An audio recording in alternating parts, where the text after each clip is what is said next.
Good morning and welcome back to Holy Week in Real Time presented by Redemption Hill Church. Today is Wednesday. Today's events can be found in Matthew chapter 26, Mark chapter 14, and Luke chapter 22. So far this week, there has been a flurry of activity.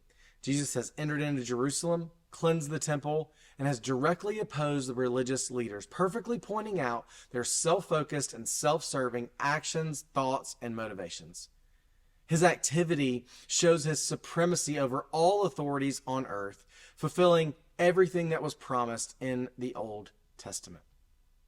Today, we find Jesus in the house of Simon the leper, a man known by what was wrong with him. He was reclining at the table and having a meal. And during the meal, Mary appears with a container of very expensive perfume. She breaks it open and pours it onto Jesus' head and his feet. Some people in the room could not imagine why she would take something so precious and valuable and seemingly waste it, but Jesus knows better. He corrects those who are thinking only of the value of the perfume.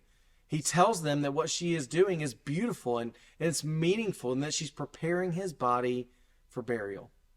Like so many things in life, there is what appears on the surface, but there is often so much more that cannot be seen.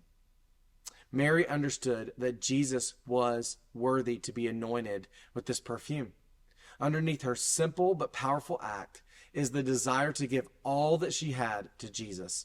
Her action showed her heart. Likewise, we see that the actions of those in the room who doubted and thought it was wasteful, that showed their hearts, but not in a positive way.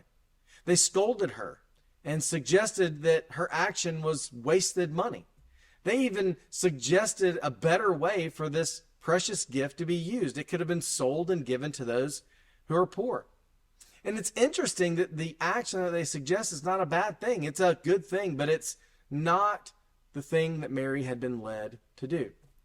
Now, whether she fully understood the meaning of her act, we are not told, but we are told that Jesus saw this as beautiful. He quickly corrected those who thought they knew better. He knew that his time on earth was drawing to an end, and he praised Mary for her gift to him.